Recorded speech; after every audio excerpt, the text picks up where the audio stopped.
Hello students, NCERT गणित कक्षा 10वीं में आप सभी का बहुत स्वागत है। और आज हम करेंगे प्रश्नावली 6.2 का प्रश्न क्रमांक 3।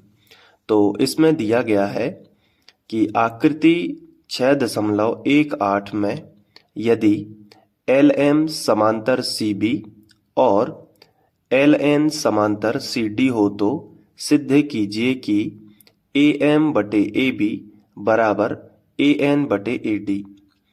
देखो, इस सवाल में हमें दो चीजें दी गई हैं। सबसे पहले हमें दिया गया है कि LM CB के समांतर है।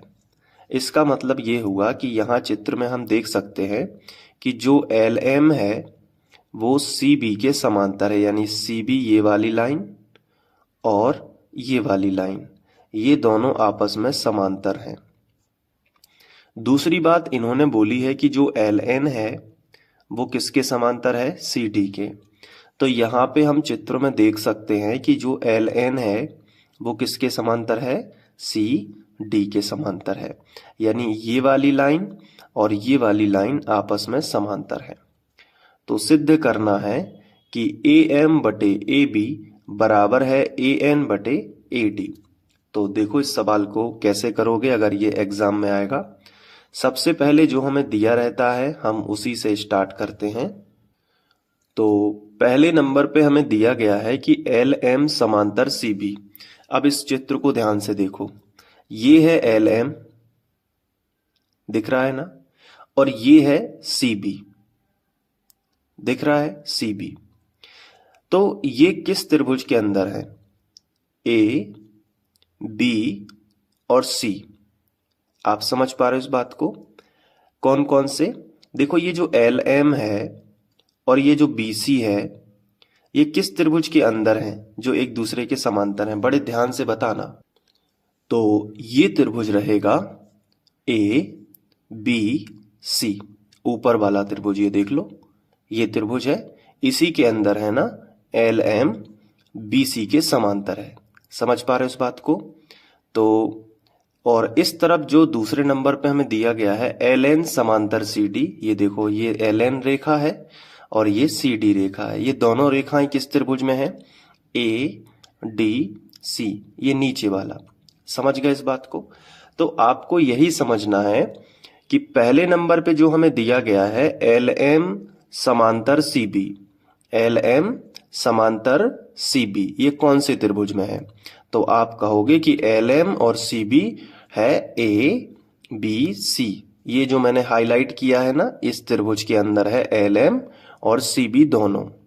तो ध्यान रखना इस चीज को कि पहली चीज जो LM समांतर CB हमें दी गई है, जो LM और जो CB हमें समांतर दी गई हैं, ये किस त्रिभुज के अंदर आती हैं? तो ये जो मैंने हाईलाइट किया है ना पेंसिल से, ABC, इस त्रिभुज के अंदर आती हैं। तो हम यहां से लिखेंगे, दिया है, यहीं से आपको स्टार्ट करना है लिखना, दिया है। और सबसे पहले आप इस वाली चीज से लिखोगे तो ये वाली चीज किस त्रिभुज में है? LM समांतर BC है त्रिभुज ABC में। तो यहां आपको लिखना है कि त्रिभुज ABC में, इतना लिख लोगे। पता कैसे चला कि त्रिभुज ABC लिखना है? क्योंकि उसी के अंदर है LM समांतर CB। ये देखो, LM समांतर CB इसी त्रिभुज के अंदर है ना। अब आपको लिखना है कि त्रिभुज ABC में ही क्या है? LM समांतर है CB। ये चीज आपको लिखना है। इससे क्या फायदा हुआ? अगर ये समांतर है तो थेल्स प्रमेय क्या कहता है कि अगर किसी त्रिभुज में एक भुजा के समांतर यदि कोई रेखा खींची जाए तो वह त्रिभुज की अन्य दो भुजाओं को समान अनुपात में विभाजित करती है। तो हमें ये जो LM रेखा है ये त्रिभुज की BC भुजा के समांतर हमें बताई गई है। तो हम इतना लिखेंगे और लिखेंगे तो थेल्स प्रमेय से। क्या लिखेंगे? तो थेल्स प्रमेय से। अब थेल्स प्रमेय से क्या होगा, ध्यान से समझना। जैसे ही हमने ये लिखा तो थेल्स प्रमेय क्या कहता है, अगर इस चित्र को हम थोड़ा सा ऐसा कर दें तो ये देखो, ये त्रिभुज दिख रहा है ना, त्रिभुज ए बी सी। अब इसमें ये लाइन और ये लाइन आपस में कैसी है, समांतर। तो हो जाएगा ए एम बटे एम बी और ए एल बटे एल सी। समझ पा रहे हो इस बात को? क्योंकि त्रिभुज में इस तरीके से है, जैसे मैं आपको इस यहां पे समझा दूं। जैसे मान लो कि ये कोई त्रिभुज है, अब हम इसे ए बी सी नाम दे देते हैं। इसके बाद हमने क्या किया कि ये जो BC है इसके समांतर हमने एक लाइन खींच दी। ये देख लो, मान लो कि ये BC के समांतर है, इसका नाम दे दिया DE। ठीक है, तो DE लाइन खींच दी। तो थेल्स प्रमेय क्या कहता है कि अगर DE समांतर है किसके, BC के, अगर DE BC के समांतर है तो हम लिख सकते हैं कि AD बटे DB, AD बटे DB बराबर होगा AE बटे EC, AE बटे EC। ये चीज होती है। अब यही चीज हम इस चित्र में देखेंगे। इस चित्र में हम देख रहे हैं कि त्रिभुज ABC में आपको बड़े ध्यान से समझना है। त्रिभुज ABC में ये देख लो इतना एरिया, मैं इसको डार्क कर देता हूं। ये देख लीजिए, जैसे ही डार्क किया आपको त्रिभुज दिख गया होगा ABC। अब इस त्रिभुज में LM यानी ये वाली लाइन और ये जो BC है ये वाली लाइन आपस में कैसी हैं, आपस में समांतर हैं। तो अगर ये समांतर है तो हम इसको ऐसे भी लिख सकते हैं कि AM बटे MB और AL बटे LC, ये लिख सकते हैं ना थेल्स प्रमेय से। तो चलिए लिख लेते हैं। हम लिखेंगे, पहले यहां से लिख लेते हैं AL बटे LC, AL बटे LC बराबर, अब यहां पे लिख लेते हैं AM बटे MB। ठीक है, तो AM बटे MB, ये थेल्स प्रमेय से हो गया। इसे हमने समीकरण 1 बना लिया। इतना समझ में आ गया। अब उसी तरीके से LN समांतर CD दिया गया है, तो ये देखिए ये है LN और ये है CD। तो किस त्रिभुज में आ रहे हैं, ADC में। तो हम लिखेंगे त्रिभुज ADC में। त्रिभुज ADC में कौन कौन समांतर है, LN समांतर है CD के। इस चित्र को हम वापस जैसा बनाया गया है बुक में वैसे रख लेते हैं। तो अब हमें दिख रहा है कि ये जो LN है ना, ये समांतर किसके है, CD के। तो हमने यहां पे लिख लिया कि LN समांतर है किसके बताओ, CD के। तो थेल्स प्रमेय क्या कहता है, तो ये वाली AL बटे L यहाँ पे C हो जाएगा, AL बटे LC और AN बटे ND हो जाएगा। तो यहाँ पे हम लिख लेते हैं कि AL बटे LC बराबर AN बटे ND। तो AN बटे ND, इसको हम समीकरण 2 का नाम दे देंगे। अब क्या करेंगे हम, अब समीकरण 1 व 2 की तुलना कर लेंगे। तो हम लिखेंगे समीकरण 1 व 2 से। समीकरण 1 व 2 से हमने लिखा, तो देखो इधर AL बटे LC और AL बटे LC यहाँ है दोनों तरफ, यानी समीकरण 1 व 2 का लेफ्ट हैंड साइड बिल्कुल बराबर है, तो राइट हैंड साइड भी बराबर होना चाहिए। तो हम लिख सकते हैं AM बटे MB। हमने यहाँ पे लिखा कि AM बटे MB बराबर होना चाहिए किसके, AN बटे ND। तो AN बटे ND, और यही हमें सिद्ध करना था। आप यहाँ पे देख सकते हो कि AM बटे AB, तो यहाँ पे हम AM बटे AB, AM बटे AB। अच्छा, अभी इसको हम थोड़ा सा और आगे करेंगे। ये तो बराबर हो गया। अब इसके बाद हमें क्या करना है, हमें सिद्ध करना है जो, उसमें हमें किसकी जरूरत है, AM की जरूरत है, और किसकी जरूरत है, AN की जरूरत है। तो ए एम बटे में नहीं होना चाहिए, यानी सॉरी ए एम ऊपर नहीं होना चाहिए, ए एम को हमें बटे में करना होगा, यानी इसको पलट लो। तो हम लिखेंगे पलटने पर, पलटने पर। पलटने से क्या होगा, देखो ध्यान से, एम भी ऊपर चला जाएगा, चला गया, और ए एम कहाँ आ गया, नीचे। मैंने आपको एक सवाल में और बताया था कि जब भी हमें जो सिद्ध करना है वो अगर ए एम, जैसे ए एम सिद्ध करने में है तो ए एम को हमें सुरक्षित रखना होगा, तो वो नीचे हमने कर दिया। इसी तरीके से सिद्ध करने में हमें ए एन की भी जरूरत पड़ रही है, तो ए एन को हमने नीचे कर लिया, तो एन डी को हमने ऊपर ले गए, हम पलट दिया, इसको भी पलट जाएगा ये, और नीचे क्या आ जाएगा, ए एन। यानी कि इसको पलटेंगे तो ये भी ऑटोमेटिक पलट जाएगा, तो हम ऐसे भी लिख सकते हैं। अब दोनों पक्षों में हम एक जोड़ लेंगे, तो यहां पे आपको लिखना है दोनों पक्षों में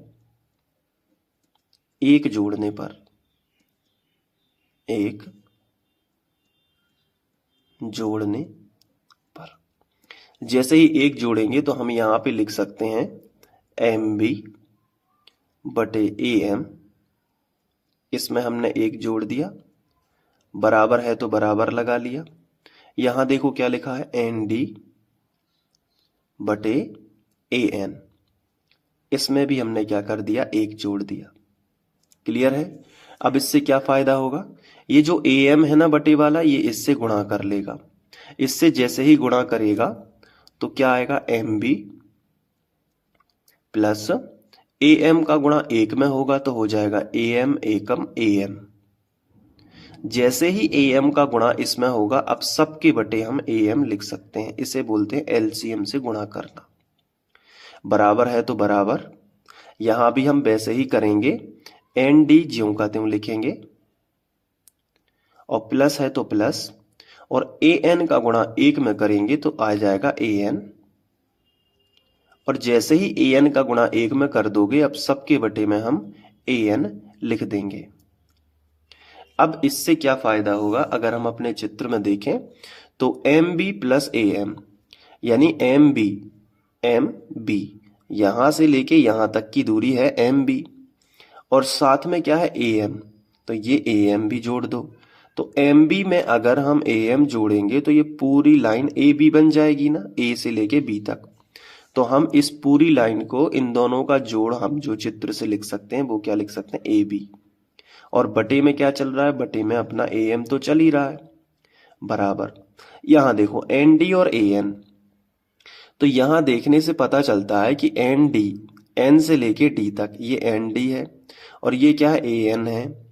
इन दोनों को जोड़ दोगे तो ए डी बन जाएगा, पूरी लाइन बन जाएगी ए डी। तो यहाँ पे आप ए डी लिख दोगे और बटे में क्या लिख दोगे, ए एन लिख दोगे, और यही हमें सिद्ध करना था।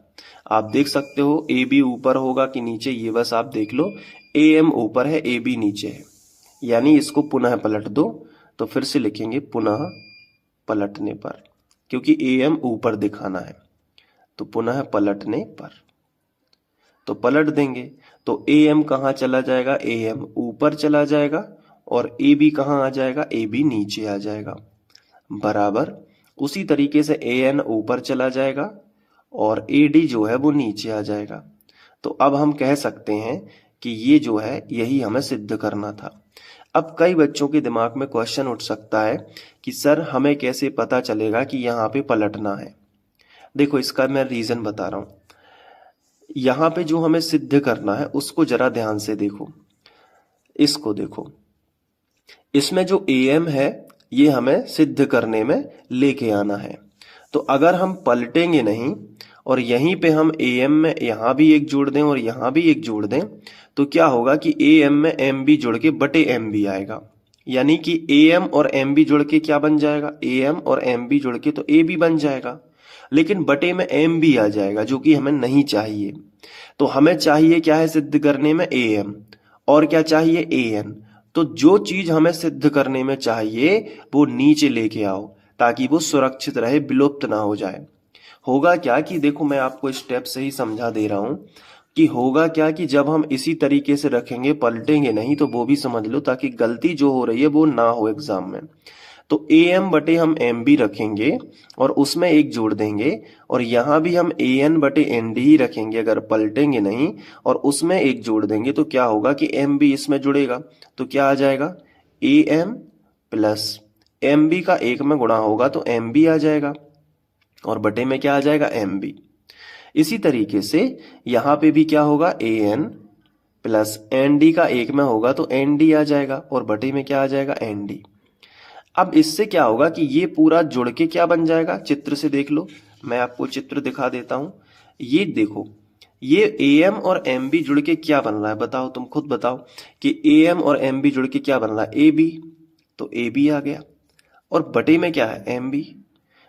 इसी तरीके से ए एन और एन डी, ए एन और एन डी जुड़ के क्या बन गया, ए डी, बटे में क्या है, एन डी। इससे क्या है कि जो ए एम हमें सिद्ध करना था, जो ए एम हमें चाहिए था सिद्ध करने में, वो तो जुड़ के विलुप्त हो गया ना ए बी के रूप में। तो वो विलुप्त ना हो इसलिए हमने क्या कर दिया, इसको पहले से ही हमने पलट दिया। पलटने से क्या हो गया कि एम बी ऊपर पहुंच गया, तो एम बी विलुप्त हो जाए तो हमें उसकी कोई टेंशन नहीं है, लेकिन ए एम विलुप्त नहीं होना चाहिए क्योंकि वो हमें सिद्ध करने में चाहिए था, इसलिए हमने इस स्ट्रेटजी को किया। अब हम लिखेंगे यहां पे सिद्ध हुआ। अब आपको क्या करना है, नोट करना है, तो मैं आपको शुरू से दिखा देता हूं, यहां से आपको अच्छे से लिखना है। देखो, कम से कम टाइम में पहले तो हमें समझना है गहराई से ताकि स्थायी रूप से याद रहे, उसके बाद लिखना है। यहां से आप लिख सकते हो, इसके बाद यहां पे, इसके बाद यहां पे। तो वीडियो को पॉज कर करके आपको लिखना है, और अगर समझ में आ गया है तो कमेंट में बता देना। बाकी के वीडियोस देखना है तो मैं यहाँ पे प्लेलिस्ट लगा दूंगा, वहां से जाके आपको अध्ययन करने में सुविधा होगी, आप जल्दी जल्दी सारा सिलेबस खत्म कर पाएंगे। मिलते हैं नेक्स्ट वीडियो में। Thank you.